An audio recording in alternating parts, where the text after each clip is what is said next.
پاکستان کی تاریخ میں اور ہندوستان کی تاریخ میں بہت سے مسیحی قائدین نے بڑے اہم کردار ادا کیے ہیں۔ انہوں نے تاریخ میں ایک ایسا باب رقم کیا کہ اب ان کی یادیں ہم مناتے ہیں، اور یہ بہت اچھا کرتے ہیں کہ ہم ان کی تمام خدمات کو سراہتے ہیں جو انہوں نے کی ہے۔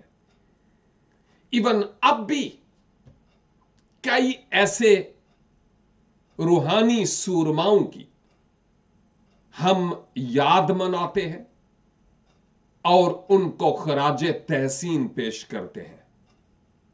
بہت اچھا ہے کہ ہم ان کو یاد رکھتے ہیں، لیکن ایک مشورہ میں چاہتا ہوں اگر کوئی مان لے تو، اور وہ یہ کہ ابھی بھی ہمارے بر صغیر میں، ملک میں، پاکستان میں، ہندوستان میں بہت سارے ایسے رہنماان، کلیسائی لیڈرز ابھی بھی موجود ہیں اور حیات ہیں، جنہوں نے خداوند کے جلال کے لیے بڑے بڑے کام کیے ہیں، اور خدا نے ان میں سے ہو کر کام کیے ہیں۔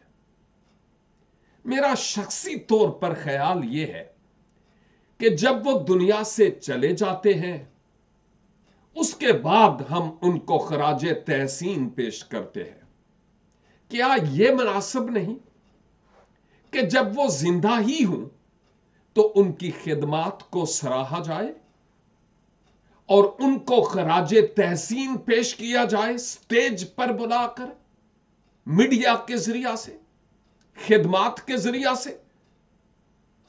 جدوں تیکر جیوندے رہندے نے ادوں تیکر تے اسی سڑ جل مر جانے، ٹر جاندے نے تے اسی خراج تحسین پیش کرنے۔ پتہ نہیں کہ آپ ایسا کرتے ہیں کہ نہیں، لیکن زیادہ تر دیکھنے میں یہی نظر آتا ہے۔ جب بندہ مر گیا تو پھر خراج تحسین پیش کرنے کا اسے کیا فائدہ ہے؟ مزہ تو تب ہے کہ جب وہ زندہ ہو اور اس کی خدمات کو سراہا جائے، اس کو حوصلہ دیا جائے۔